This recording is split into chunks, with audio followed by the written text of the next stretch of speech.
Assalamualaikum warahmatullahi wabarakatuh. Selamat malam pemirsa. Anda menyaksikan Apa Kabar Indonesia Malam. Selamat berbuka puasa untuk Anda yang berada di rumah. Tentu dalam Apa Kabar Indonesia Malam kali ini kami akan hadirkan dialog utama kami, karena esok hari kita akan melihat bagaimana timnas kita berjuang melawan Bahrain. Itu yang akan kita bahas pemirsa. Bagaimanakah kemudian Indonesia tentu mendapatkan poin plus ya dengan bermain di kandang sendiri di GBK, dengan banyaknya supporter yang tentu akan mendukung timnas kita.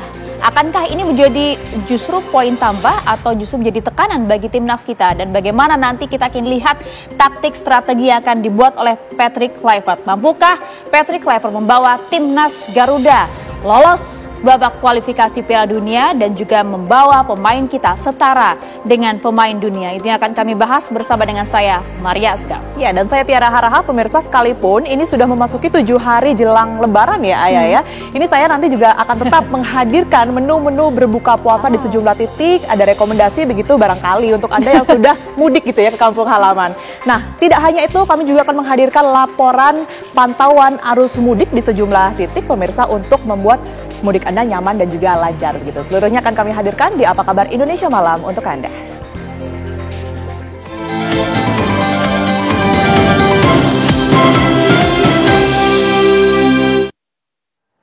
Ya, mengawali Apa Kabar Indonesia Malam kali ini, kalau tadi Tiara sudah spill ya, akan bagi-bagi rekomendasi menu berbuka puasa. Ada nih yang satu ini ya, ada menu ayam unik yang mungkin bisa menjadi rekomendasi untuk santapan berbuka puasa di Kulon Progo, Yogyakarta. Namanya adalah ayam lumpur. Mungkin bagi Anda yang mampir ke Kulon Progo, Yogyakarta, bisa ya menikmati ayam lumpur diiringi dengan suara gemercik air Sungai Progo.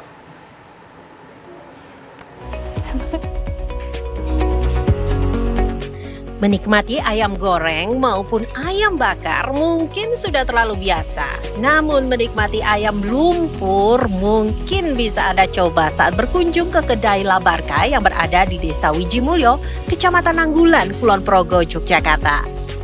Nama masakan ini memang cocok untuk Anda jiwa pemberani para petualang. Tapi jangan khawatir, karena ayam lumpur ini bukan terbuat dari lumpur, melainkan merupakan olahan ayam dengan bumbu rempah khas Nusantara yang disiram dengan saus kacang. Warna ayam yang serba coklat yang membuatnya diberi nama ayam lumpur. Progo ini tercipta dari setengah atau half chicken yang kita ungkep sedemikian rupa dengan bumbu rempah khas Nusantara sampai benar-benar meresap dan empuk. Setelah itu ayam ini kita panggang atau kita bakar sampai mendapat warna yang kecoklatan bagus dan crispy. Setelah itu disiram dengan bumbu kacang.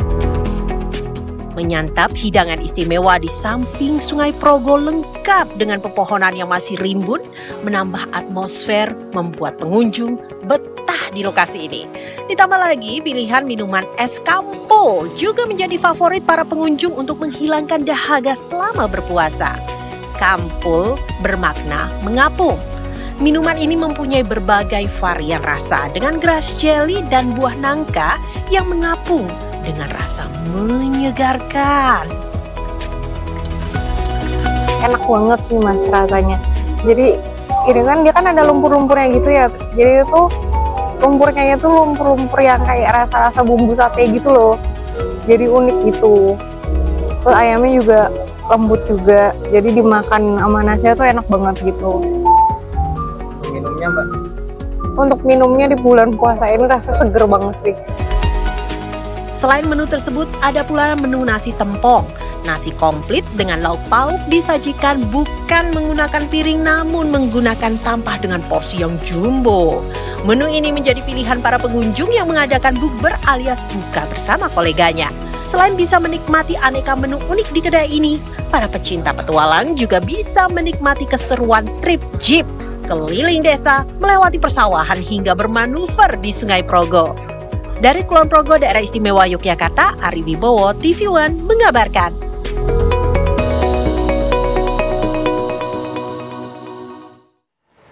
Ya, seperti yang saya janjikan tadi, pemirsa, saya akan memberikan rekomendasi untuk menu berbuka puasa Anda. Ini ada sejumlah titik ya. Yang pertama nih di Jakarta, ada Zinkanela, dan nanti kita akan ketahui juga menu apa yang kemudian bisa kita santap di Surabaya, Jawa Timur dengan Goldie Gumilang. Kita ke Zinkanela terlebih dahulu. Zinka, selamat malam. Anda berbuka puasa dengan menu apa di sana? Selamat malam Tiara, Maria, dan juga pemirsa TV One. Saya ingin mengucapkan selamat berbuka puasa bagi Anda pemirsa yang sedang menyaksikan TV One. Dan pemirsa, bagi Anda yang belum mencoba untuk jajan takjil di daerah Bendungan Hilir, Jakarta Pusat, saya punya rekomendasi. Di sini pemirsa, di depan saya sudah ada 6 jenis santapan berbuka puasa, mulai dari 3 jenis es-esan, kemudian juga yang paling viral di sini tentunya bubur kampiun ya. Kita nggak bisa meninggalkan bubur kampiun jika berbelanja di pusat jajanan Bendungan Hilir, karena ini yang paling terkenalnya di sini pemirsa. Tapi selain bubur kampiun, tentunya kami akan menghadirkan makanan ini juga ada nih pemirsa nih, ada chicken steak. Chicken steak ini murah banget pemirsa, harganya cuma 25.000 aja. Anda dapat ayam, dada ayam ya. Kemudian ada sayur-sayuran, ada kentangnya, dan Anda bisa memilih langsung ini saus-sausnya. Saya pilih yang rasa mushroom atau jamur pemirsa. Nah, di sebelahnya pemirsa ini adalah tahu isi topping variasi. Tuh, unik banget gak tuh? Kapan lagi? Di mana lagi Anda bisa menemukan tahu isi topping variasi? Yang ini pemirsa isinya ada sosis, ada ayam pedas, ada keju, kemudian di sini juga ada barbecue. Nah, tapi di sini pemirsa ada beragam esnya, mulai dari nih yang udah saya cobain duluan pemirsa karena sangat menarik. Yang ini adalah es teler durian. Di dalamnya pemirsa ada duriannya beneran. Harganya cuma 25.000 aja. Saya cobain lagi. Bagi Anda pencinta durian harus coba ini. Harga cuma 25.000 pemirsa, segini banyak. Ada duriannya pula. Sebelahnya nggak kalah penting, mango sagu. Mango sagu ini isinya ada mangganya, potongan buah mangga. Kemudian ada jelly dari sagunya, ada jelly rasa mangganya. Kemudian ini adalah dari susu evaporasi ya, yang warna putihnya ini. Dan di sebelahnya ini bagi Anda pecinta es pisang hijau, saya udah punya nih rekomendasi untuk Anda. Segini pemirsa, harganya cuma 10.000 aja. Dan Tiara, Maria juga pemirsa pasti kaget deh, semua jajanan saya ini harganya berapa? Totalnya cuma 100.000 aja. Jadi ada bawa uang 100.000 pemirsa bisa coba ini semua. Saya kayaknya mau cobain dari yang chicken steak-nya dulu ya. Saya mau tuangin ini mushroomnya. Luar biasa. Oke. Kita coba ya yang mushroomnya ini. Bismillahirrohmanirrohim.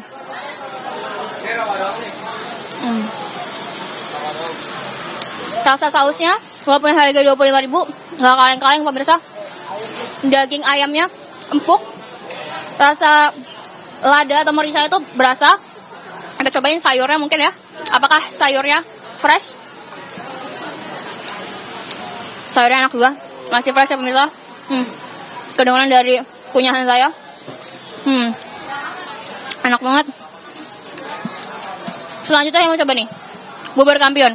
Kalau Anda tahu pemirsa, di Bendungan Hilir ini adalah yang paling viral. Orang bisa ngantri, masyarakat bisa ngantri sampai mengular pemirsa. Dari jam 2 siang biasanya ngantrinya. Tapi kalau udah mendekati lebaran ini sih memang udah berkurang ya antriannya. Saya mau cobain pemirsa.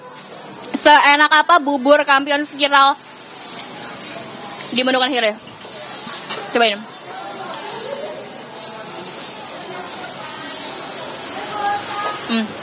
Enak banget pemirsa. Yang besar ini adalah Srikaya.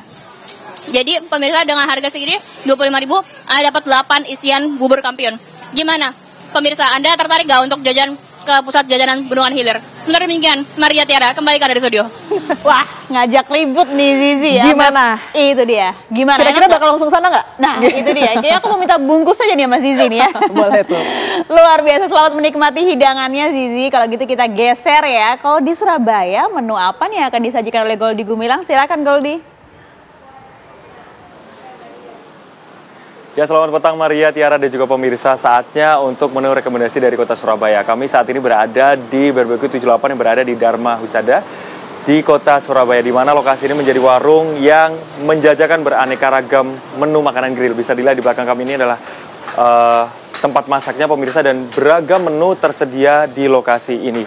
Kami sudah pesan sejumlah menu favorit andalan di warung ini dan juga makanan untuk nanti kita akan coba bersama-sama. Kita akan coba ya ke tempatnya pemirsa untuk melihat secara langsung menu-menu yang sudah saya pesan hari ini. Ada banyak menu, tentunya based on-nya adalah menu bakaran atau menu grill. Dan di samping ini sudah bersama ownernya juga, kami akan tanya nanti dulu makanan-makanan apa saja yang sudah tersedia dengan Mas Ronald ya Mas ya. Oke, Mas Ronald boleh duduk nggak apa-apa? Kita tanya-tanya dulu.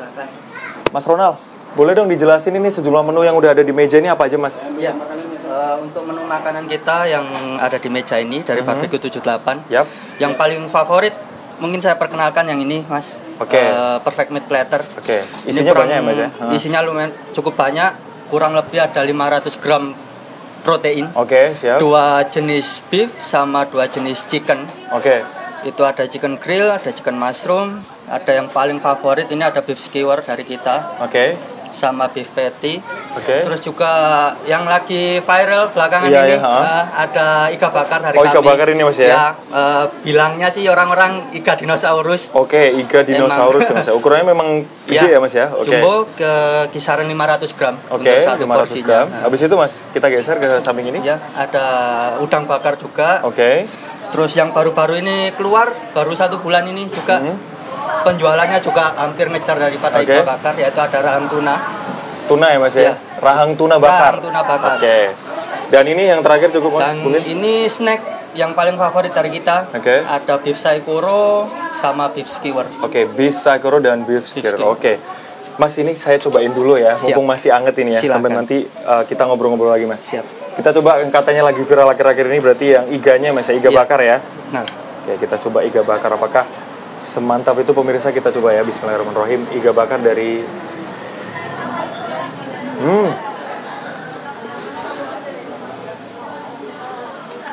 teksturnya lembut ya Mas ya. Benar. Karena mungkin ini masaknya di grill ya Mas ya. ya kita Iya. semua masakan di sini hampir di grill semua. Hampir di grill semua ya. Kita cobain ayamnya ya Mas ya, yang Silakan. ini pakai yang paling mungkin- favorit yang ini Kak, yang chicken grill. Oh, yang chicken grill. Kita Iya. cobain sausnya juga. Ini bisa buat berapa orang nih Mas? Bisa 3 sampai 4 orang Mas kalau yang Oke, 3 sampai 4 orang ini, ya. Ini pakai saus apa Mas? Yang ini saus mushroom. Oh, mushroom Yang ya. paling favorit signature kita Oke, ada di kita coba ya, saus yang Mas, ya. warna merah ini. Oke. Silakan.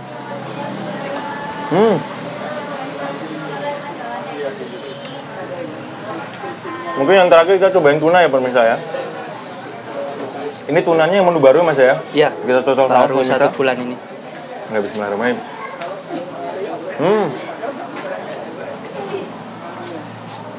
Ini saya nggak sabar Maria, Tiara, dan juga pemirsa untuk ngabisin semua ini Mas Ronald. Siap. Jadi makasih banyak udah disediain menu berbuka yang cukup banyak. Dan juga nggak lupa ini ada minumannya, kita minum dikit dulu. Maria, Tiara, dan juga pemirsa, ini saatnya kita makan dulu. Jadi kita kembalikan dulu untuk menu rekomendasi makanan di kota Surabaya. Kita kembalikan ke rekan-rekan di studio. Oke, baik. Nikmat sekali ya Goldie Gumilang melaporkan langsung dari Surabaya, Jawa Timur. Kalau saya bisa pastikan nih teman-teman tadi yang berbuka puasa ini kayaknya sudah terpenuhi dengan baik gitu ya proteinnya ya. Tadi yang satu Proteinnya menu mantul. barbecue. Kemudian Zinkanela tadi berbuka puasa dengan steak dengan saus mushroom Dan gitu ya. mushroom, Luar ya, biasa. Terima mantul. kasih rekan-rekan yang sudah Selamat melaporkan berbuka puasa. berbagai rekomendasi menu berbuka puasa. Nah, pemirsa, kita beralih ke informasi lainnya. Lebaran tidak hanya identik dengan ketupat dan baju baru saja, tetapi juga uang baru. Nah, di Pasuruan, Jawa Timur, pemirsa, ada jasa penukaran uang yang memiliki stok uang baru miliaran rupiah. Waduh, ini kalau Anda bisa lihat ya pemirsa, ini memang uangnya banyak sekali karena memang stok uangnya miliaran rupiah. Jadi berawal dari kehebohan di media sosial yang menunjukkan tumpukan uang kertas baru yang terdiri dari pecahan ada 5 ribuan, kemudian ada 10 ribuan, 20 ribu yang nilainya fantastis. Dalam video yang diunggah akun Wildan diklaim jumlah uangnya mencapai 2 miliar rupiah. Banyak ya warganet yang kemudian merasa takjub ya melihat jumlah uang yang begitu banyak, meski tidak sedikit di antara mereka yang meragukan juga asal-usul dari penukaran uang ini. Pasalnya pemirsa, warganet merasa kesulitan untuk bisa menukarkan uang di bank. Dan jika pun bisa, jumlahnya ini dibatasi oleh pihak bank yang maksimal adalah 4,3 juta rupiah per orang. Usai viral, Wildan sang pemilik akun sekaligus pemilik jasa penukaran uang mengaku jika mendapatkan uang baru bukanlah dari bank, tetapi dari seseorang yang memiliki simpanan uang pecahan baru dan juga dari marketplace. William kemudian membeli dan juga menjual kembali melalui perantara sejumlah orang yang dipekerjakan olehnya di berbagai daerah. Seperti misalnya di Malang, kemudian Probolinggo, dan juga di wilayah Jawa Tengah.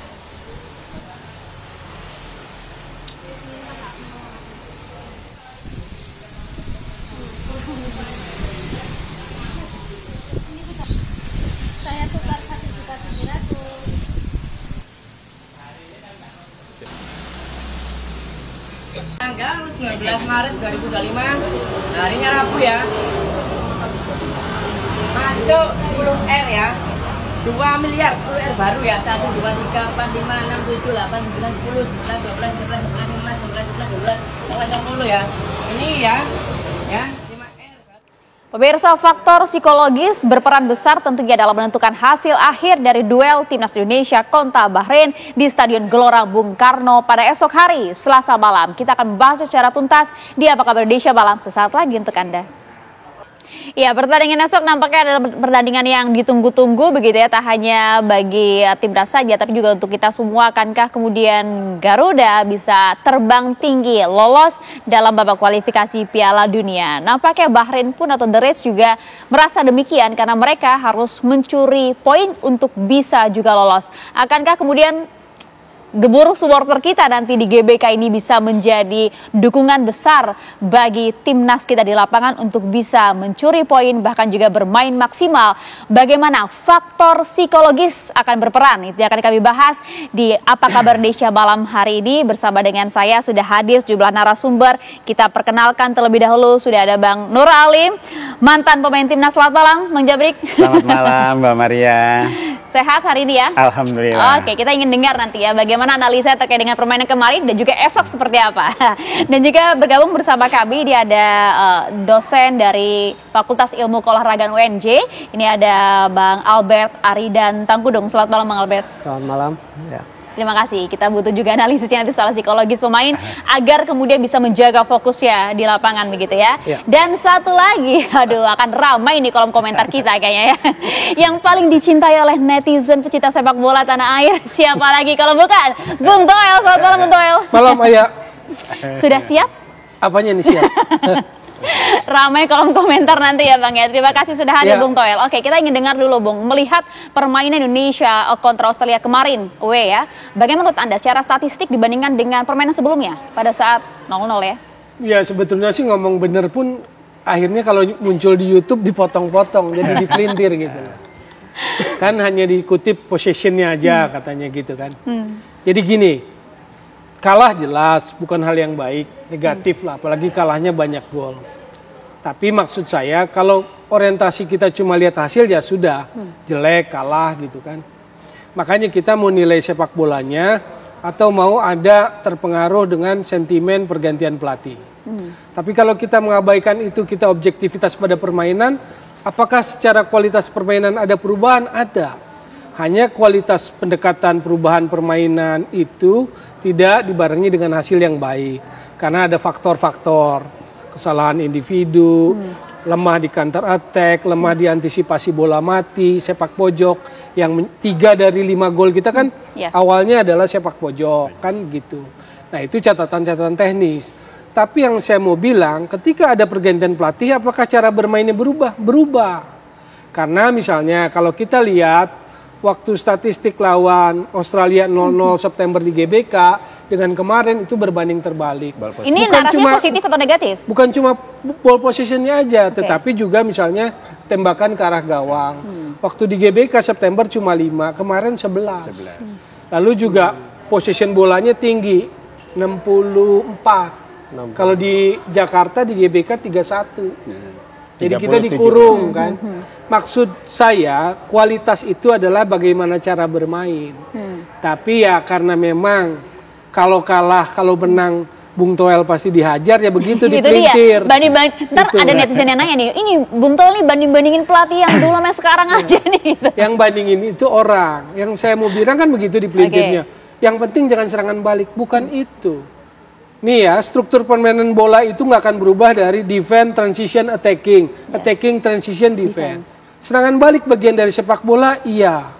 Tetapi ada bedanya serangan balik sebagai senjata pamungkas atau serangan balik sebagai prinsip gitu loh. Kalau menurut Anda? Arsene Wenger yang sangat ofensif di Arsenal, apakah dia gunakan serangan balik? Gunakan. Terutama ketika dia punya Thierry Henry, solo master counter attacking makanya. Hotspur gunakan nggak counter attacking? Gunakan karena dia punya Son Heung-min. Jadi bedakan antara counter attacking serangan balik sebagai senjata pamungkas dengan prinsip bermain. Nah, sampai di sana dulu mungkin Bung Toel ya. Kalau kita lihat nih, nah ini sebagai pemain bertahan ya. Nah ini dia. Kalau tadi sampaikan secara statistik sih permainannya meningkat. Kalau menurut Anda berarti celahnya di mana? Bukan statistik, kualitas permainan. Kualitas permainan. Kelihatannya dari statistik. Silakan. Kalau saya lihat gini Bang Toel, tadi udah banyak ya Bang Toel juga udah bicara masalah, gitu ya? Udah bicara masalah taktik atau apa. Nah ini terkait mengenai masalah formasi atau taktikal, itu kan beda pelatih, beda ramuan, betul nggak Bang Toel? Betul. Jadi kemarin itu yang mungkin yang kemarin yang kosong-kosong yang di GBK atau apanya, mungkin juga mereka kan memakai polanya itu ada 5 defense di belakang. Sedangkan pelatih Patrick Kluivert yang sekarang di ini dia memakai pola 4-3-3. Berarti kan di situ ada kecenderungan bahwa di situ ada penggeseran dari pemain belakang. Betul nggak? Di antara nomor 2 ataupun nomor 5. Yang saya kaget juga Bang Toel, harusnya kan kemarin bermain dengan Australia, mereka mempunyai kecepatan dan mereka mempunyai postur tubuh dan mereka juga mempunyai pengalaman dalam bertanding. Di sini kan harusnya dilihat kalau memang toh harusnya pemain yang sudah solid, yang sudah tahu satu sama lain, seharusnya itu mereka nggak perlu diganti. Itu yang kadang-kadang yang penilaian saya di pemain belakang harusnya ada di situ Rizky Ridho. Bukan berarti kita juga istilahnya jelek ya, yang igirnya itu. Harusnya juga harus diperhatikan di situ.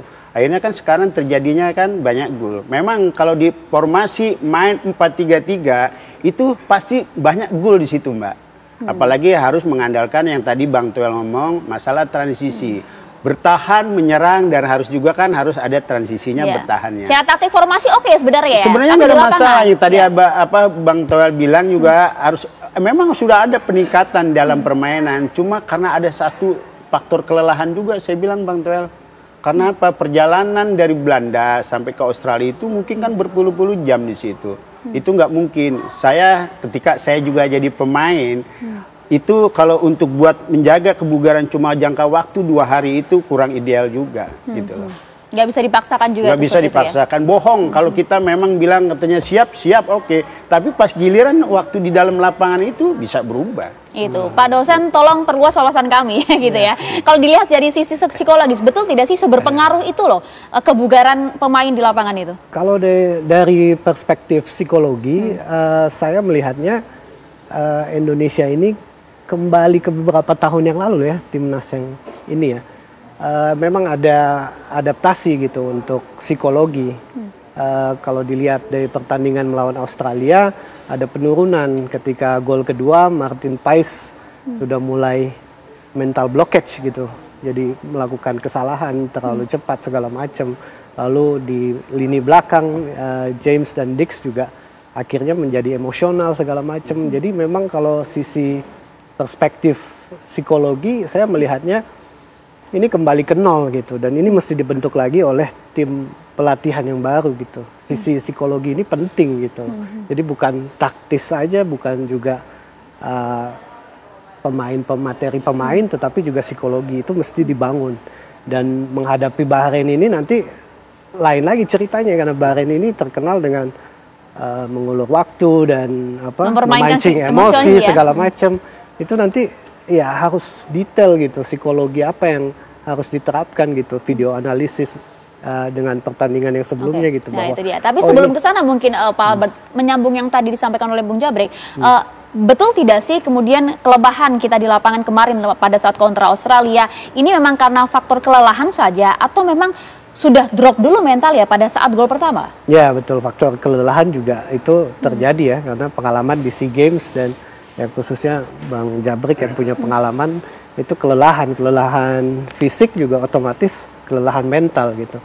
Makanya bisa dilihat dari gaya permainan ada kecapean mental gitu, kebuntuan mental hingga emosional gampang tersulut segala macam.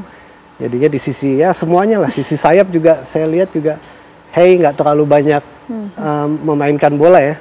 Tapi ya Marcelino lah yang kemarin masih jadi motor masih lumayan ya. Masih bagus gitu.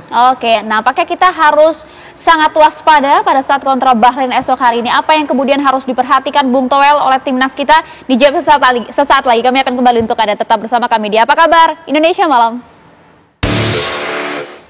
Ya pemirsa, Anda kembali di Apa Kabar Indonesia Malam, kita lanjutkan diskusi kembali. Kita coba menatap ke depan ini ya Bang ya. Bagaimana kemudian pertandingan esok ya melawan Bahrain. Apa yang kemudian harus diwaspadai oleh timnas kita, Bung Toel, terhadap Bahrain ini? Bahrain lawan yang sulit pasti. Dia juara Piala Teluk baru kemarin. Lalu rekor belakangan pun kan ketat. Dia juga terakhir kalah 0-2 dengan Jepang. Jadi saya pikir Bahrain nggak bisa dianggap lawan enteng. Jadi 2 pertandingan dalam konteks besar nih ya, karena ada mimpi ingin lolos, 2 pertandingan kalau hitung-hitungan harus menang. Artinya do or die, hidup mati. Lawan Bahrain harus menang, lawan China nanti 5 Juni harus menang. Mau nggak mau. Nah, bagaimana untuk menangnya ini yang sebetulnya menjadi sebuah yaitu pertarungan, sebuah tantangan, sebuah seni sepak bola yang harus diselesaikan oleh tim kepelatihan gitu loh. Lalu bagaimana ada sebuah tekanan pressure, bagaimana tim ini menghadapi pressure yang besar begitu kan. Waktunya singkat tapi Bang. Ya FIFA Matchday kan sudah terjadwal memang seperti itu. 20, 25, nanti 5, 10 Juni kan begitu. Jadi memang pasti singkat gitu loh. Makanya saya nggak mengabaikan yang Jabrik bilang tadi faktor kelelahan segala macam. Tapi setiap tim harus bisa beradaptasi. Ya, karena kan memang jadwalnya segitu-gitunya dan pemain lagi dalam periode kompetisi kan. Jadi sebetulnya kalau pemain dalam periode kompetisi itu dia sudah dalam kondisi siap kan. Hanya tinggal di recovery dan conditioning kan. Kayak begitu. Oke, tapi kalau misalnya kita lihat esok ini kan akan di-GBK nih ya. Dan juga semua mata tertuju pada pertandingan esok karena ini jadi tadi ya hidup dan mati bagi timnas kita untuk lolos ke Piala Dunia 2026. Kalau Anda sebagai mantan pemain Bang, bagaimana sih sebenarnya menghadapi begitu ya bermain di GBK dengan supporter yang begitu luar biasa, ini menjadi semangat atau justru pressure yang luar biasa? Ya kalau kita ya Mbak ya, ketika saya juga bermain seperti itu ada euforianya. Apalagi ini memang kita harus mendapatkan poin. Itu peluang itu pasti juga terbuka. Dan kita mungkin di kebelakang juga mungkin ada motivasi dengan kekalahan kemarin dan juga para pelatih juga kan pasti mengevaluasi kekurangan kelemahannya tim itu di mana atau apa kan gitu. Nah apalagi kita memang harus butuh poin, harus benar-benar bermain di tuan rumah, apalagi penontonnya antusias banget gitu. Itu juga mereka harus benar-benar lagi nggak perlu salah pilih formasi gitu loh. Yang sekarang kalau memang ini dipakai sama pelatihku 4-3-3 ya memang harus dimaksimalkan. Seperti itu Mbak. Oke, termasuk juga bagaimana nanti pemain kita ini ya harus kemudian bisa bangkit dari kekalahan kemarin lawan Australia agar bisa bermain maksimal di lapangan. Secara psikologis seperti apa? Kalau menurut saya secara psikologis bermain di kandang itu ya bisa jadi positif, bisa jadi negatif ya. Positifnya ya tentu saja ada suntikan adrenalin yang diberikan penonton kepada kita dan itu nggak main-main mungkin. Bang Jabrik tahu lah gitu gimana euforianya segala macam. Tapi di lain sisi ada itu juga pemain-pemain yang malah jadi tekanan mental gitu karena masih terbawa ini. Makanya penting sekali tim kepelatihan ini melakukan psikolog secara face to face. Jadi ya suntikan agar kemudian mereka bisa bangkit kembali dari kekalahan kemarin gitu. Ya itu ya banyak ya kalau di psikologi itu ada on the field sama off the field gitu. Jadi mulai sekarang ya walaupun tinggal besok tapi ya ada suntikan-suntikan moral yang mestinya diberikan face to face gitu. Karena tiap pemain tuh punya kemampuan atau kognitif yang beda-beda gitu. Dan psikolog mesti lihat ini gitu. Beda-beda pemain, beda cara pendekatan gitu. Dan ini juga as tim ya, dalam sebuah tim kalau satu oleng semua ini gitu ya. Kita coba ingin dengar dulu ya bagaimana respon dari masyarakat soal laga esok. Sudah ada rekan kami, ada Siena Damayana langsung dari Gelora Bung Karno. Siena, antusiasme warga di sana seperti apa? Ya Maria Segaf, Garuda di dadaku, Garuda kebanggaanku. Esok hari Indonesia akan melawan Bahrain di Stadion Utama Gelora Bung Karno. Tentunya ini merupakan laga hidup dan mati mengingat kemarin Indonesia telah mengalami kekalahan dari Australia dengan skor 5-1. Ini merupakan pertandingan yang sangat penting tentunya dari timnas ataupun dari masyarakat Indonesia. Seperti apakah antusiasme dari masyarakat Indonesia terkhusus untuk menghadapi Bahrain di esok hari. Kita akan tanyakan langsung, kita sudah bersama dengan Mas Arief. Mas, sehat ya? Sehat. Mas, gimana nih optimisme esok hari Indonesia akan melawan Bahrain? Ya saya sendiri sih optimis ya, apalagi kali ini kita bertanding di kandang sendiri. Ya kemungkinan menangnya ya saya optimis besar sih ya, untuk kemenangan Indonesia. Dan kalau bisa menangnya lumayan ya skornya, karena untuk menjaga selisih gol, karena kemarin kita dibantai Australia 5-1 itu suatu kekurangan untuk di klasmen ya, karena bakal merugikan Indonesia. Makanya Indonesia harus bisa mengejar ketertinggalan selisih gol. Kalau kita ingat lagi kan Bahrain sempat melawan Indonesia dengan hasil skornya seri nih. Gimana nih kemungkinannya? Ya kalau kemarin kan seri mungkin karena di kandangnya Bahrain ya. Ya saya sih optimisnya kita bisa memberikan skor yang lebih ya, kalau terutama karena di kandang sendiri. Harusnya bisa lebih baik Indonesia bertanding di GBK ini. Oke, itu dari laganya. Tapi kalau kita mengingat bahwa ini adalah pertandingan kedua Timnas Indonesia dengan komando Patrick Kluivert, gimana nih menurut Abang?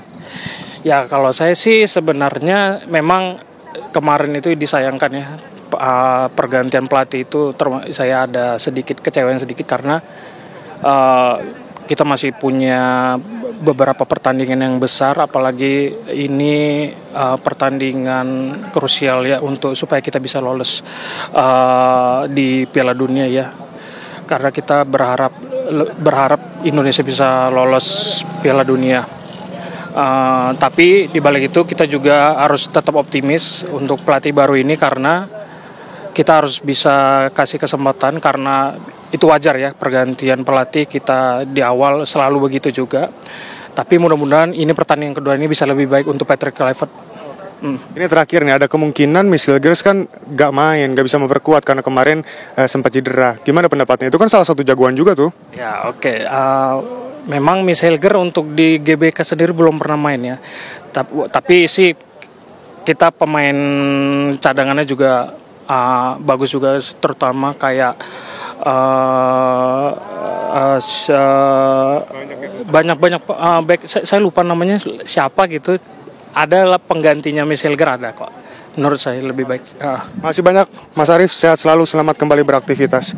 Dan itu dia antusiasme dari masyarakat Indonesia menghadapi laga penting yang akan dilaksanakan esok hari. Tentunya kita semua berdoa supaya Timnas Indonesia meraih kemenangan besar pada tanggal 25 Maret 2025. Kembali ke studio. Itu dia, tadi Shena sudah sampaikan di awal, Garuda di dadaku, Garuda kebanggaanku. Tadi juga kita sudah mendengar ya bagaimana optimisme dari para pecinta sepak bola tanah air, dukungan penuh terhadap Garuda kita untuk bisa mencuri poin pada saat melawan Bahrain di GBK esok hari. Kita ingin tahu betul sebenarnya apakah kemudian Patrick Kluivert ini sudah menemukan formula yang ciamik bagi timnas kita melawan Bahrain esok hari. Kita akan membahasnya saja sesaat lagi. Ya, Anda kembali di Apa Kabar Indonesia Malam, pemirsa. Seperti Anda saksikan di layar kaca, pemirsa, ini adalah bagaimanakah kita melihat sejarah pertemuan terakhir Indonesia versus Bahrain. Kalau kita lihat pada kualifikasi Piala Dunia 2026 hingga 2014 hingga 2026, di mana kemudian Indonesia memang berkali-kali nampaknya cukup sulit menghadapi Bahrain. Pada kualifikasi Piala Dunia 2014, Indonesia kalah 2-0 dibandingkan dengan Bahrain. Kemudian berikutnya pada saat babak selanjutnya ini Bahrain bahkan mencapai 10-0 dibanding Indonesia, dan bahkan kalau kita lihat pada pertandingan sebelumnya ini nampak seri di mana Bahrain dan juga Indonesia sama-sama golin 2 bola ke kandang masing-masing. Belum lagi kalau kita sempat mengingat gitu ya pada saat Piala Asia 2004 dan juga 2007 kita bisa melihat bagaimana kemudian Bahrain ini tidak bisa dianggap remeh begitu saja, dan apakah kemudian Patrick Kluivert juga membaca hal ini untuk bisa meramu taktik dan juga pola formasi yang demikian ciamik agar timnas kita bisa bermain maksimal di GBK esok. Kalau kita ingin membaca begitu ya, apakah kemudian Patrick Kluivert ini bisa menemukan formasi yang tepat untuk kemudian melawan Bahrain esok hari? Anda cukup optimis, Bung Toel? Sulit ya. Sulit. Jawabannya bukan soal optimis pesimis. Patrick Kluivert dengan gengnya, dengan Alex Pastoor, Dani Lanzat, Jordi Cruijff memang harus menemukan kekurangan-kekurangan kemarin dan tidak terulang gitu. Kalau targetnya golnya kan harus menang. Yes. Kalau untuk menang bagaimana mainnya kan begitu. Nah itu yang harus dicari gitu loh. Soal optimis apa enggak, targetnya harus menang itu aja. Target harus menang. Artinya begini, kalau kemarin ada gagal, seberapa cepat mental recovery? Harus cepat. Kemarin 20 gagal, 21 harus dalam mindset yang berubah. Yang saya sebut mental recovery. Psikologis mungkin lebih paham. Tapi di situ juga ada team builder kalau saya baca di susunan timnya. Regi siapa gitu, saya lupa ada 2 orang. Saya pikir apakah itu yang dimaksud dengan team builder? Gitu kan. Karena kalau psikolog itu, kalau senior itu yang hanya ketemu 4-3 hari sebelum pertandingan, kayaknya efektivitasnya saya nggak tahu. Karena harusnya pemain senior di tim nasional udah siap pakai ya. Siap pakai. Dan ini juga posisinya kan mayoritas naturalisasi gitu loh. Paham nggak maksud saya gitu? Kalau dulu generasi Nuralim ya harus didampingi ini oke lah. Tapi kan sekarang kekurangan itu ditutupi dengan cara ambil naturalisasi kan. Yang sudah siap gitu ya. Iya harusnya siap. Cuma tinggal mental recovery gimana gitu loh. Melupakan tuh gimana sih gitu kan. Karena buat pemain bola gak gampang. Jadi bagaimana kembalikan fokus, mental recovery, fokus untuk besok. Karena targetnya harus menang. Jadi ini memang pertandingan yang berat buat besok. Pertandingan yang berat untuk besok, mental recovery. Ya menyambung Bung Toel, saya rasa emang mental recovery itu penting. Tapi saya rasa udah dilakukan lah mestinya. Dengan tim kepelatihan yang ada itu otomatis sudah dilakukan. Karena lagi-lagi kembali lagi mental training itu sesuatu yang harus dilatih. Nah, dan beda tim, beda lagi cara melatihnya. Ya, mental recovery itu seperti apa sih sebenarnya bagi para pemain kita, atlet sepak bola begitu? Ya, lebih ke, kalau dari pelatih itu lebih ke visualisasi gitu. Dan biasanya dilakukan one on one. Dan setelah one on one baru dilakukan secara tim gitu, karena ini olahraga tim. Kalau olahraga individual kan lebih mudah, satu-satu atlet juga kita bisa jelaskan. Meningkatkan kepercayaan diri juga lagi Mbak. Gitu. Ya, sekarang kan kalau lagi kalah itu kan pasti mental drop tuh, jatuh tuh Bang. Gimana caranya supaya kita itu move on lagi kan begitu Mbak. Gimana caranya kan kadang-kadang beda-beda nih. Betul. Setiap pemain itu Mbak, ada yang mereka kalah itu mereka melakukannya seperti apa. Ada yang berdiam diri dan juga ada juga pemain yang introspeksi, yang diam di kamar aja, kenapa sih gue mainnya jelek atau apa, pasti itu kan begitu Mbak, bisa jadi mental supaya nanti buat pertandingan berikutnya itu mereka bisa siap lagi. Kadang-kadang itu ya yang perlu di ini. Tim pelatih dan tim psikolog jadi mesti paham itu satu-satu gitu. Dan harusnya memang itu paham. Hal kecil tapi itu satu elemen yang ternyata krusial juga gitu. Dan juga berpengaruh tentu ya di lapangan hijau ya. Ya kepercayaan diri juga betul, lagi langsung kepercayaan dirinya Mbak. Itu dia, kita ingin melihat lah timnas kita bisa bangkit dari kekalahan kemarin dan juga percaya diri di lapangan. Kita coba tampilkan terlebih dahulu, ada grafis ini untuk Anda di layar kaca pemirsa. Kita juga akan tampilkan di layar belakang Bung Toel dan juga Bung Jabrik. Kita ingin mencoba ya. Tolong cerahkan kami, coba analisis bagaimanakah prediksi formasi timnas Indonesia kontra Bahrain esok hari ini. Silakan Bung Toel kalau Anda lihat Bung. Ini adalah prediksi ya Bung, yang lagi-lagi prediksi formasi timnas ini kita sangat esok. mungkin formasi seperti ini, tetapi mungkin di sisi Reinder yang saya nggak yakin apakah itu Reinder yang akan main gitu loh.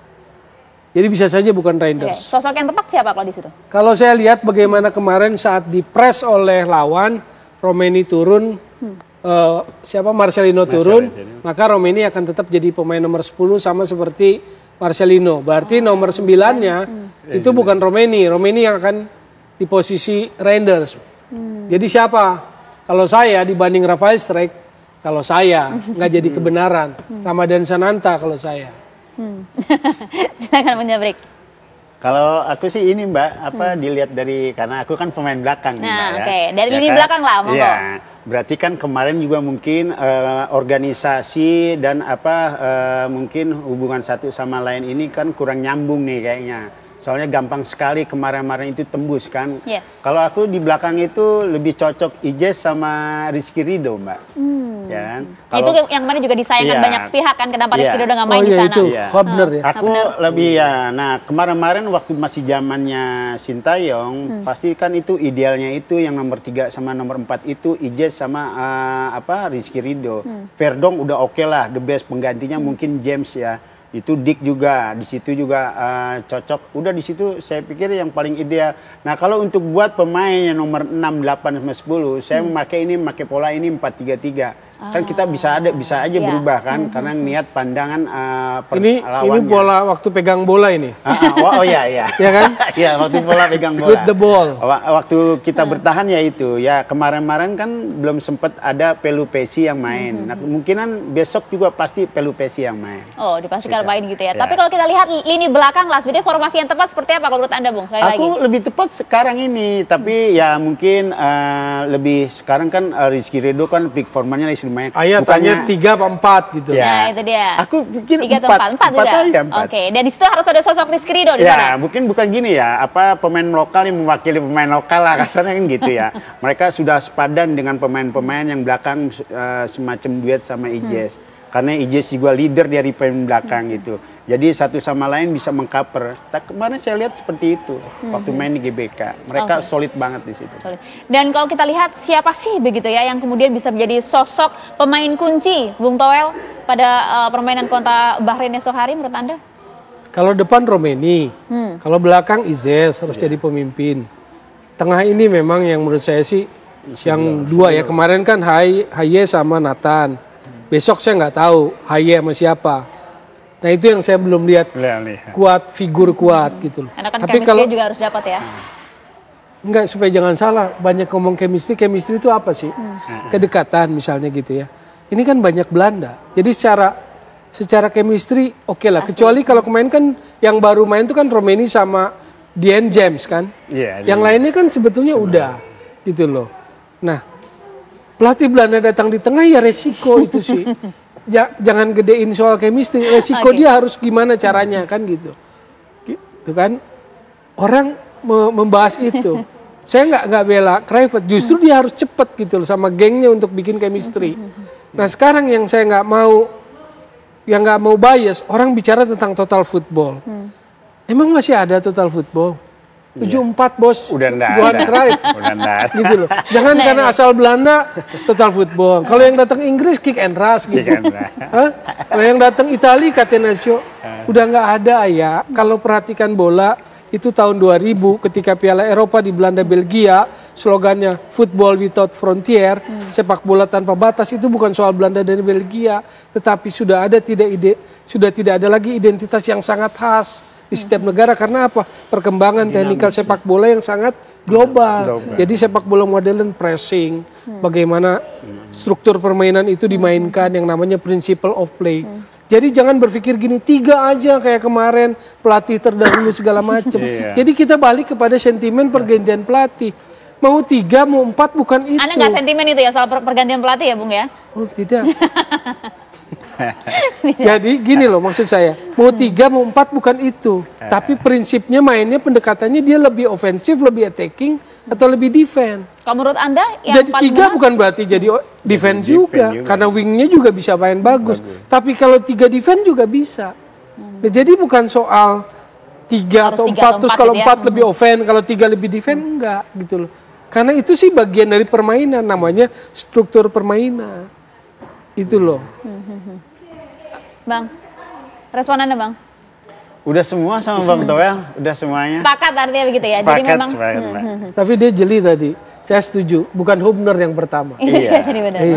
Tapi kalau Anda melihat sebenarnya harus seperti apa sih permainan dari timnas kita esok hari gitu ya? Karena kan sekali lagi Bahrain ini kan cukup cerdas ya cara bermain, terlebih lagi juga mengobrak-abrik emosional para pemain kita gitu loh.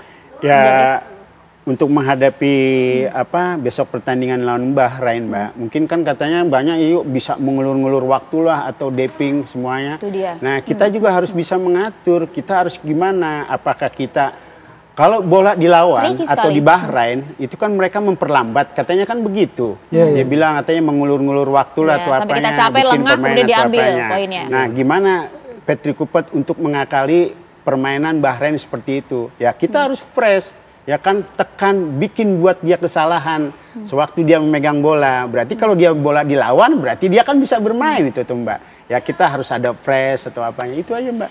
Nah, menarik sekali ya sebenarnya. Dan juga kita nggak boleh mengesampingkan juga bagaimana besok yang hadirnya di GBK puluhan ribu supporter kita.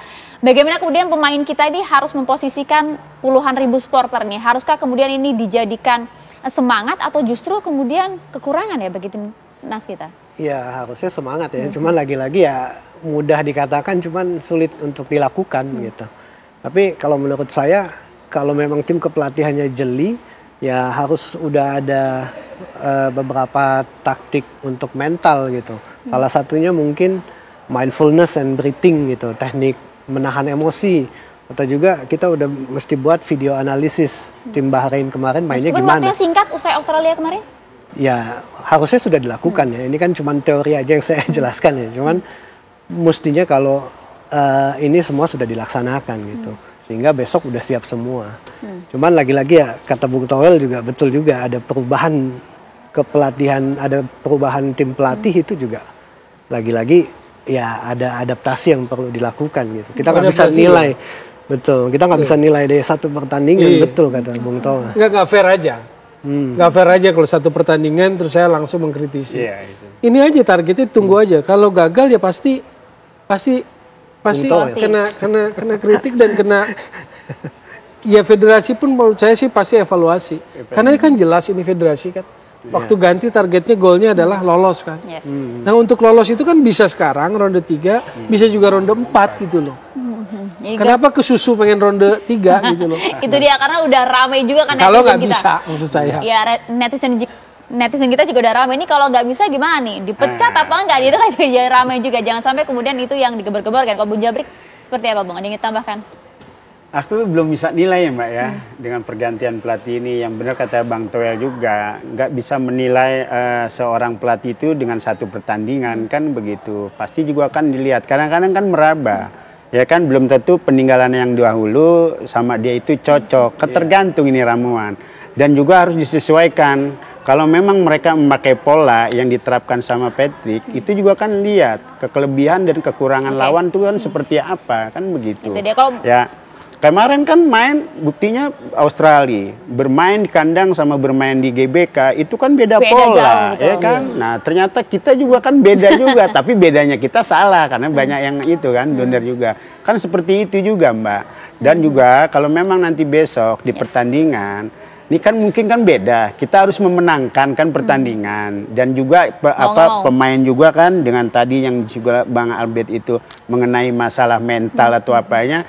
Kita juga jangan terlalu kebablasan juga dengan pengen buru-buru kita menang, tapi kita sportivitas main bolanya. Takutnya kan kita nanti banyak kartu Mbak, kalau kita sampai seperti itu kan. Itu dia. Akibat sebagaimana pemain timnas ya, apa yang harus ditekankan gitu ya oleh para pemain kita pada saat sebelum terjun ke lapangan hijau pada saat di ruang ganti, apa yang harus ditanamkan di diri Bang? Kalau Anda biasanya seperti apa? Kalau aku gini Mbak ya, untuk buat menghilangkan ketegangan ya atau apa, itu kadang-kadang kan beda-beda itu, beda-beda gaya atau motivasi gitu. Ataukah nanti dari pemain yang lain itu suka teriak atau di dalam lapangan juga untuk buat menghilangkan kepercayaan dirinya timbul juga, itu beda-beda. Kalau Anda Bu? Kalau aku tuh pasti teriak, kadang-kadang aku sih nyanyi aja, aku bikin happy aja gitu loh Mbak. Gitu. Oke, itu dia paling tidak moodnya harus bagus dulu ya. Moodnya harus bagus lagi. Dan ya pertandingan yang kemarin kalah hilangkan. Kita harus fokus konsentrasi. Sip, itu, Indonesia harus masih ada bayang-bayang itu dia. Pertandingan yang kita lalu, sepakat lah ya, pokoknya mau nggak mau harus curi poin, harus menang. Bukan curi poin, harus ambil poin. Harus ambil poin. Kalau curi itu kan 1, ini harus 3. Harus 3. Jadi yang prediksi kedua, Bang. Kalau bisa ambil gol duluan, itu pasti akan buat lebih rilis. karena penonton akan memberikan sebuah support, nah itu akan bikin enak. Tapi tetap fokus maksudnya. Kemarin itu kan kesalahannya set pieces bola mati. Semoga bisa diperbaiki ya. Betul. Sepak pojok kan 3 tuh. Jadi sepak pojok, set play dari tendangan bebas semoga sudah diantisipasi. Cutback juga. Semoga bisa diantisipasi ya. Cutback juga bola dari ke belakang. Iya. Bisa jadi pelajaran lah untuk pertandingan esok hari. Seperti judul kita, skuad Garuda harus menang lawan Bahrain. Kita sepakat untuk itu ya. Benar itu. Bukan curi Nggak ya. salah ya judulnya kali ini ya. Harus menang. Terima kasih Bung Toel. Sama-sama. Ya. Adem ayem nih kayak netizen kita pada semangat nontonin Bung Toel ya hari ini ya. Enggak, soalnya pendampingnya beda kan. Beda, oke. Terima kasih juga Bung Albert, terima kasih Bung Jabri atas waktu yang bersama kami di Apa Kabar Indonesia Malam. Kembali di Apa Kabar Indonesia Malam pemirsa, Lebaran semakin mendekat, Pasar Tanah Abang Jakarta Pusat semakin padat. Ribuan pengunjung Senin siang memenuhi Pasar Tanah Abang untuk berbelanja baju Lebaran. Membludaknya pengunjung Pasar Tanah Abang terutama Blok A dan B mulai dirasakan hari ini oleh para pedagang baju dan pakaian Pasar Tanah Abang. Pakaian muslimah dan baju koko paling banyak diburu para pengunjung. Omset pedagang pun meningkat signifikan. Dibanding keramaian di hari sebelumnya, pemirsa, pendapatan pedagang naik 20% pada hari ini saja. Para pengunjung mengaku senang berbelanja di Pasar Tanah Abang karena selain harga yang ditawarkan murah, model pakaian yang dijajakan juga kekinian.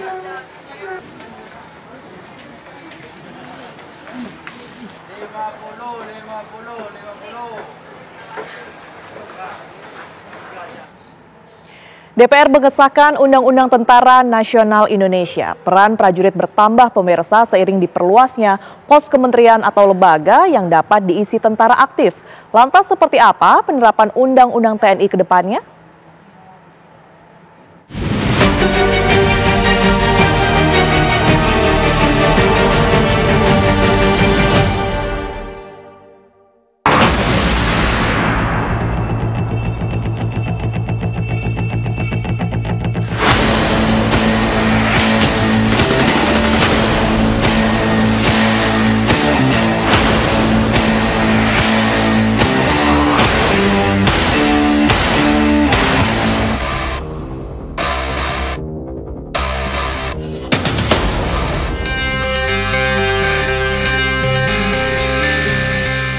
Senandung politisi Senayan berakhir paduan suara mengesahkan Undang-Undang Tentara Nasional Indonesia. Wakil rakyat sepakat menambah kuasa prajurit aktif di pos jabatan sipil dan masa pensiun perwira diperpanjang. DPR meyakini Undang-Undang TNI yang baru tidak akan mengembalikan prajurit ke peran masa lalu. Supremasi sipil tetap terjaga. Undang-Undang TNI merupakan perbaikan memberikan kejelasan bagi prajurit TNI aktif berperan di pemerintahan. Jadi, DPR meminta rakyat tidak berprasangka buruk. Undang-Undang TNI mengembalikan peran dwi fungsi.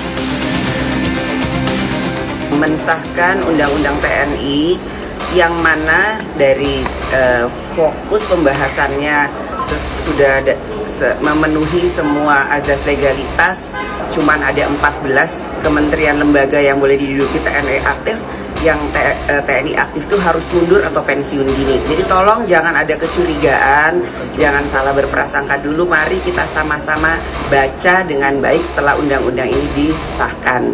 Kita jangan belum apa-apa berburuk sangka, ini bulan Ramadan.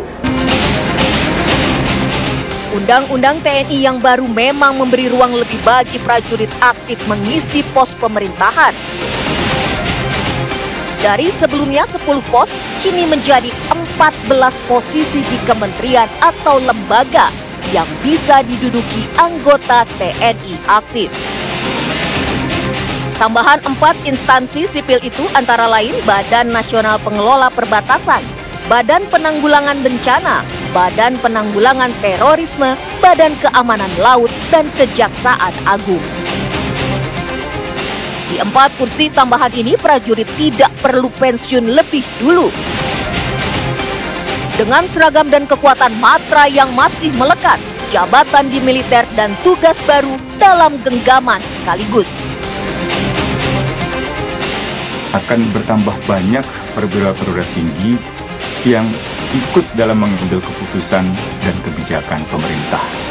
Esensi dari dui fungsi militer di masa Orde Baru adalah militer bukan sekedar menjadi pelaku aktif di dalam sektor pertahanan dari ancaman perang negara lain, tetapi juga menjadi pelaku aktif yang terlibat di dalam pengambilan keputusan dan kebijakan.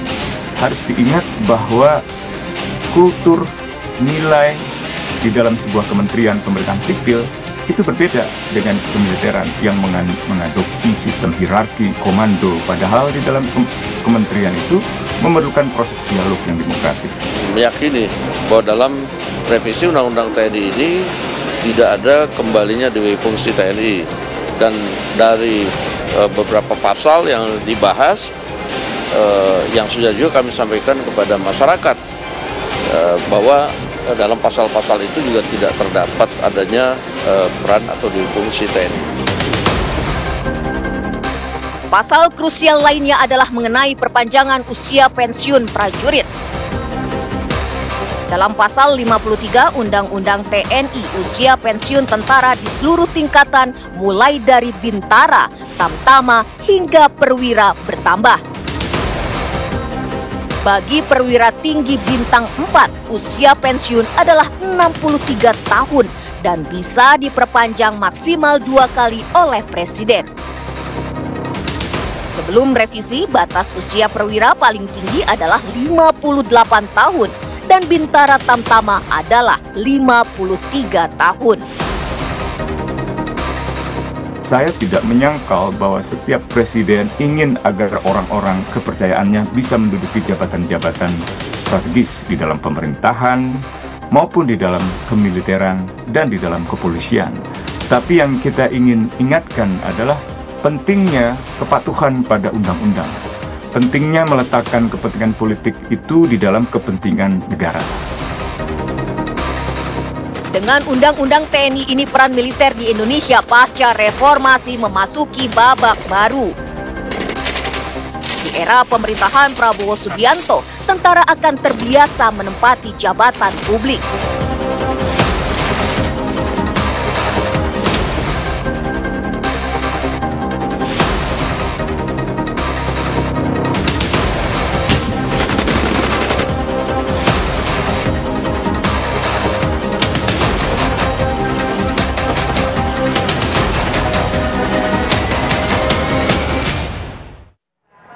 Pemirsa, sidang lanjutan Tom Lembong terkait dugaan kasus korupsi impor gula memasuki babak baru. Para saksi dari pihak Kementerian Perdagangan menginformasikan bahwa pada tahun 2015 hingga 2016 tidak ada surplus gula. Sidang lanjutan dari mantan Menteri Perdagangan Tom Lembong terkait dugaan kasus korupsi impor gula kembali digelar di Pengadilan Tindak Pidana Korupsi Jakarta Pusat pagi tadi. Dua saksi yang dihadirkan, Susi Herawati dan Robert J. Bintaryo, merupakan pihak dari Kementerian Perdagangan yang menjabat pada era Tom Lembong. Kedua saksi menginformasikan bahwa memang pada tahun 2015-2016 tidak ada surplus gula. Data tersebut juga tercantum pada risalah rapat Pernasi Menteri Perekonomian di akhir 2016 lalu. Jaksa menuduh Tom Lembong melanggar aturan dengan mengarahkan PT PPI untuk bekerja sama dengan distributor. Kedua saksi menyebutkan bahwa tidak ada larangan sama sekali.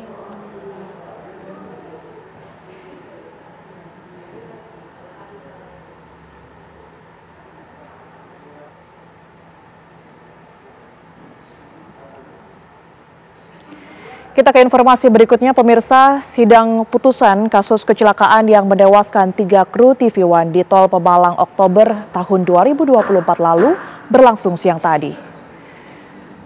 Dalam sidang yang digelar Pengadilan Negeri Kelas 1B Pemalang, Jawa Tengah, Majelis Hakim memutuskan terdakwa Jatmiko terbukti bersalah dan dijatuhi hukuman 1,5 tahun kurungan penjara. Majelis Hakim mempertimbangkan bahwa terdakwa Jatmiko, sopir truk Rosalia Express yang menabrak mobil kru TV One, bersalah dan terbukti lalai dalam mengemudikan kendaraannya. Vonis yang diputuskan Majelis Hakim lebih rendah dibanding tuntutan jaksa penuntut umum, yaitu 3 tahun penjara. Menurut Majelis Hakim, hal-hal yang meringankan hukuman terdakwa diantaranya adalah adanya perdamaian antara keluarga korban dengan terdakwa serta latar belakang terdakwa yang belum pernah berurusan dengan hukum. Menanggapi vonis ini, jaksa penuntut umum masih menimbang untuk mengajukan banding.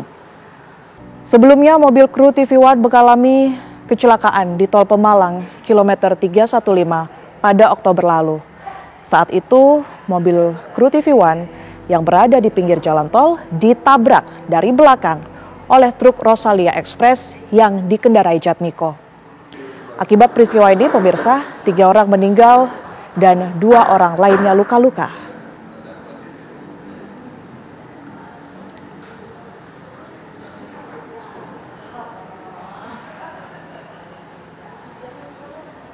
Pemirsa, sepekan jelang Idul Fitri, arus lalu lintas di gerbang tol Kalikangkung terpantau lancar tanpa penumpukan kendaraan. Hingga sore ini, situasi arus lalu lintas di gerbang tol Kalikangkung belum mengalami kepadatan. Arus kendaraan pemudik, baik menuju arah Semarang maupun arah Jakarta, masih terkendali dan tidak ada penumpukan signifikan di gerbang tol Kalikangkung. Jumlah kendaraan yang melintas di kedua arah Semarang maupun Jakarta terpantau masih di bawah angka 1.000 kendaraan setiap jamnya. Hingga kini belum ada rekayasa lalu lintas yang diberlakukan. Namun, rekayasa one way lokal akan diberlakukan jika volume kendaraan yang melintas di gerbang tol Kalikangkung mencapai 3.000 kendaraan per jamnya.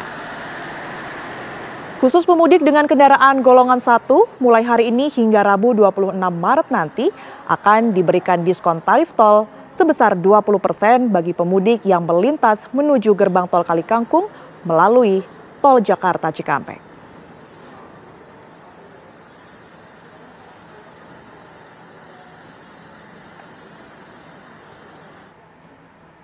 Ya, kita akan perbarui seperti apa kemudian ini informasi pantauan lalu lintas jelang Lebaran. Pemirsa, sudah ada kedua rekan kami yang kemudian ini berada di rest area KM 166 dan juga di gerbang tol Kalikangkung.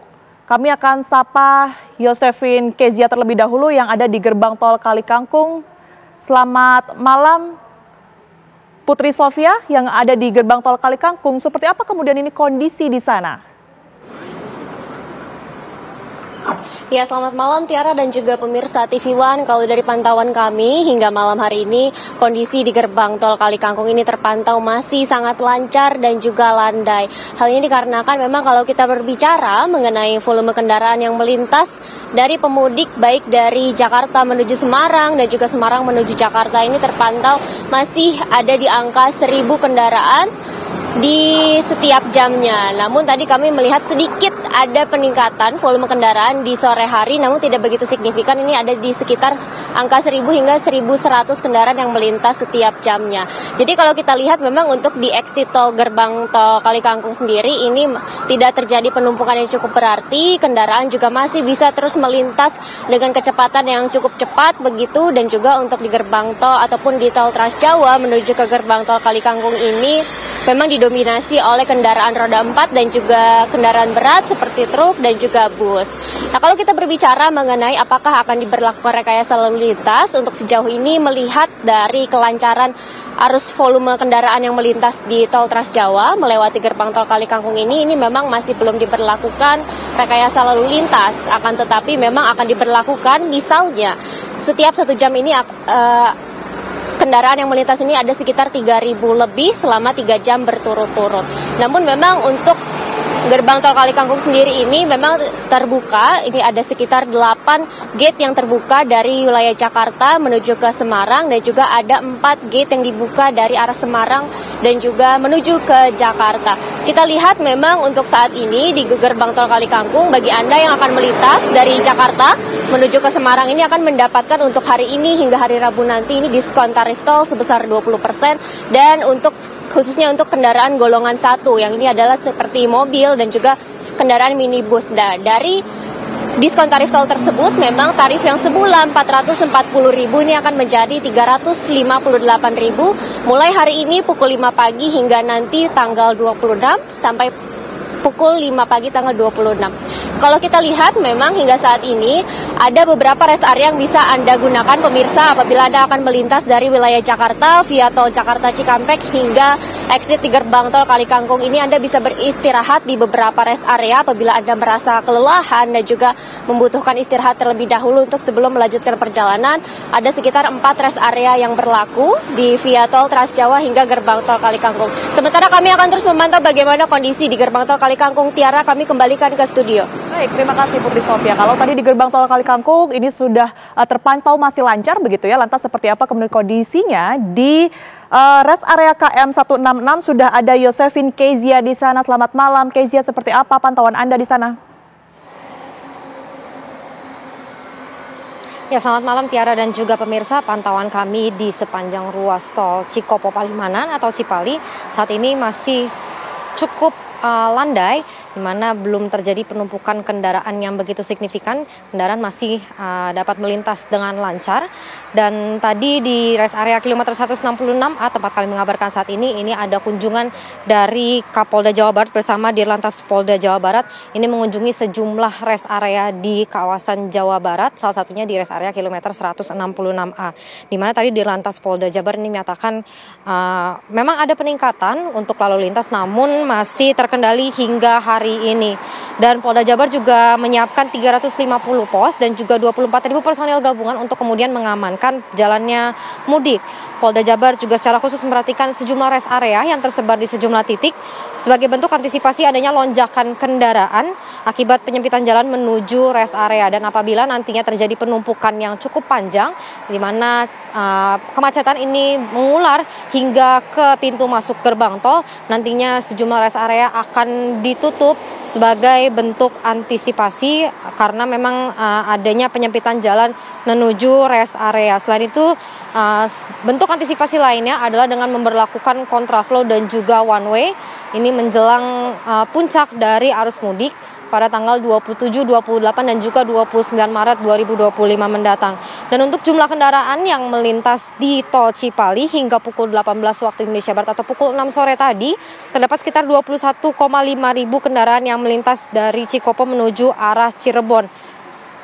Dimana ini kalau memang kita melihat bahwa animo masyarakat memang cukup tinggi untuk melakukan mudik sebelum terjadinya peningkatan volume kendaraan yang cukup signifikan, karena memang kalau melihat beberapa hari terakhir memang anak-anak sudah mulai libur sekolah, kemudian beberapa perusahaan juga sudah menerapkan work from anywhere atau WFA, sehingga memang sejumlah masyarakat memanfaatkan momen tersebut untuk melakukan mudik lebih awal untuk kemudian mengurangi kemacetan. Dan juga tadi dari Polda Jabar maupun dari Dirlantas Polda Jawa Barat ini menyatakan bahwa memang ada sejumlah himbauan bahwa apabila memang dirasa cukup lelah untuk perjalanan, ini dihimbau untuk melakukan istirahat terlebih dahulu karena memang ada sejumlah rest area yang disediakan, salah satunya di rest area kilometer 166 di mana ada 3.000 kendaraan yang dapat parkir di sini. Dan kalau kami pantau saat ini di kilometer 166 sendiri di rest areanya sudah banyak sekali mobil maupun bus antar kota yang sudah parkir di tempat ini, yang mana didominasi oleh plat dari Jakarta, Bogor maupun Bandung. Demikian, kembali ke studio.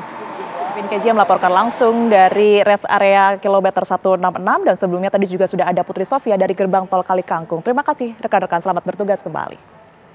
Kembali di Apa Kabar Indonesia Malam pemirsa, penumpang kereta api pada mudik H-7 tahun 2025 ini meningkat sebanyak 24% dibanding dengan lebaran tahun lalu.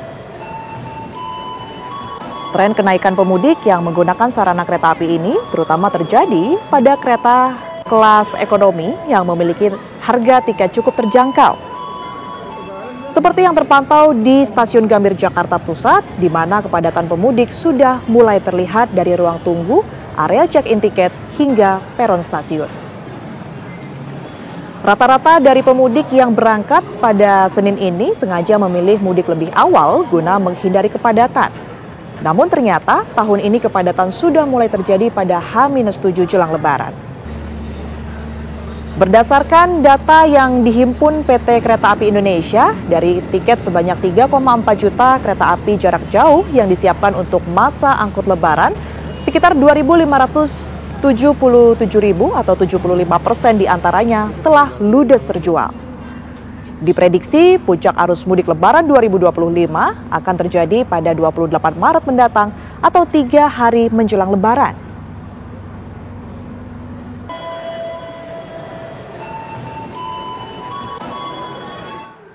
Sementara itu 7 hari jelang Hari Raya Idul Fitri 1446 Hijriah, kepadatan penumpang pesawat di Bandara Soekarno-Hatta terus meningkat. Terlihat antrian penumpang pesawat mengular di counter check-in penerbangan domestik yang berada di Terminal 3 Bandara Soekarno-Hatta, Tangerang. Terlebih mulai hari ini, pemirsa, pemerintah resmi menerapkan diskon tarif tiket pesawat antara 13 hingga 14%. Kebijakan ini berlaku untuk pembelian tiket pesawat sejak tanggal 1 Maret kemarin. Penurunan harga tiket diambil dari komponen Passenger Service Tax atau Airport Tax atau pelayanan jasa penumpang pesawat udara. Pengelola Bandara Soekarno-Hatta mencatat tren peningkatan jumlah penumpang mencapai 15% atau 140.000 penumpang dibandingkan hari biasa. Sementara pada hari ini juga, pergerakan jumlah pesawat tembus di angka 1.002 pesawat.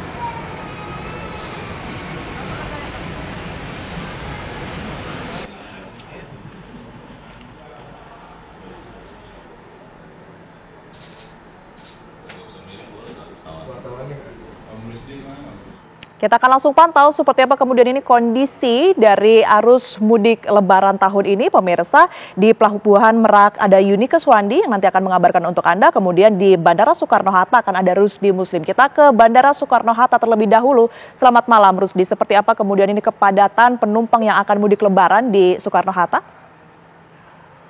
Baik, Tiara, catatan dari Terminal 3 Bandara Soekarno-Hatta, di mana memang sepekan jelang Hari Raya Idul Fitri, bandara itu dipadati oleh penumpang, baik yang ingin mudik ke kampung halaman maupun yang ingin liburan. Nah, dapat saya kabarkan pada malam ini, jika pada siang atau pagi hingga siang tadi, rata-rata penumpang didominasi oleh untuk tujuan domestik, namun untuk di malam hari ini, penumpang didominasi untuk tujuan internasional. Seperti kita ketahui memang untuk rute-rute penerbangan internasional itu banyak terjadi pada malam hari. Namun begitu memang akibat dari adanya diskon pemerintah kebijakan terkait masalah tiket pesawat, jumlah penumpang mengalami kenaikan hingga 15% pada hari ini atau sekitar 140.000. Yang mana memang diskon ini diambil dari tarif Airport Tax serta pengurangan dari pembelian harga aftur kepada maskapai. Dan dampaknya 140.000 penumpang itu hari ini diperkirakan akan mendominasi baik itu yang pergi maupun datang melalui Bandara Soekarno-Hatta. Samping itu pergerakan pesawat mencapai tembus di angka 1.000 lebih. Hal ini merupakan dari memang positifnya akibat diskon atau penurunan tiket dari pemerintah. Namun begitu Tiara, memang pada siang atau petang tadi sempat terjadi delay berkepanjangan untuk maskapai Transnusa yang mengakibatkan ada sekitar 140 penumpang yang mengalami delay berkepanjangan. Hal ini mengakibatkan terjadinya penumpang yang tidak terima dan mengamuk. Nah, akhirnya penumpang ini mendapatkan refund dari pihak maskapai. Namun selebihnya pengelola bandara terus meningkatkan fasilitas penerbangan di mana untuk penerbangan Citylink dialihkan ke operasionalnya 1B. Hal ini guna memberikan rebalancing atau keseimbangan kepadatan yang terjadi di Bandara Soekarno-Hatta. Demikian cara. Baik, Rusdi Muslim melaporkan langsung dari Bandara Soekarno-Hatta, Tangerang, Banten. Jika tadi di airport ini sudah terlihat ya adanya peningkatan penumpang yang akan mudik Lebaran, lantas seperti apa kemudian di Pelabuhan Merak, Banten sudah ada Yunike Suwandi yang akan mengabarkan untuk Anda. Selamat malam Yunike, apakah di Pelabuhan Merak ini juga sudah mulai padat penumpangnya yang akan melakukan mudik Lebaran? Ya, selamat malam Tiara dan juga pemirsa TV One. Dapat dikabarkan bahwa sudah terjadi kenaikan penumpang semenjak H-10 Lebaran atau pada tanggal 21 Maret 2025 lalu. Namun dapat digambarkan Tiara, walaupun begitu hari ini bisa digambarkan bahwa kepadatan penduduk kepadatan penumpang dikatakan ramai lancar, cenderung landai, meskipun memang setelah maghrib tadi kami lihat nih pemirsa bahwa sudah mulai meningkat ataupun sudah mulai ramai kembali penumpang yang akan menyeberang melalui Merak ke Bakauheni. Dan juga pemirsa, jika digambarkan juga ada 42 unit kapal yang diberangkatkan setiap harinya, itu termasuk 10 tambahan kapal mulai dari periode arus mudik dari tanggal 21 Maret 2025 hingga tanggal 30 Maret 2025 mendatang. Dan juga selain itu jika digambarkan melalui data begitu ya Tiara, itu sudah ada data terakhir yang kami terima, ada 67.000 penumpang yang telah diseberangkan. Dengan rincian juga kendaraan roda 2 hampir 3.000 angkanya, roda 4 hampir 7.000, truk 3.900 dan juga bus 771 unit. Dan jika di total kendaraan itu berarti ada 14.500 unit lebih. Dan juga jika kita jumlahkan atau akumulasikan dari H-10 atau periode arus mudik, ini berarti sudah ada lebih dari 157.000 orang yang diseberangkan dari Merak ke Bakauheni dan juga lebih dari 36.000 lebih kendaraan. Dan memang seperti yang sudah saya sampaikan tadi bahwa waktu favorit biasanya pemudik itu berangkat ataupun meramaikan Pelabuhan Merak ini setelah maghrib ataupun pada malam hari. Dan walaupun begitu juga diprediksi bahwa arus mudik akan ada di H-3 Lebaran atau pada tanggal 28 Maret 2025 mendatang. Dan juga himbauan juga bagi para pemudik begitu ya Tiara dan juga pemirsa TV One untuk memperhatikan tanggal-tanggal untuk keberangkatan agar tidak memenuhi kepadatan di Pelabuhan Merak. Sementara itu Tiara, kami kembalikan ke studio. Yuni Keswani melaporkan langsung dari Pelabuhan Merak dan sebelumnya sudah ada Rusdi Muslim dari Bandara Soekarno-Hatta. Terima kasih rekan-rekan. Dan pemirsa, informasi tadi sekaligus menutup Apa Kabar Indonesia malam hari ini. Saya Tiara Harahap. Dan saya Maria Segaf. Kita berdua pamit pemirsa, tapi saat lagi Anda dapat menyaksikan program Fakta bersama dengan Kristanti Yosefa. Terima kasih atas perhatian Anda dan sampai jumpa.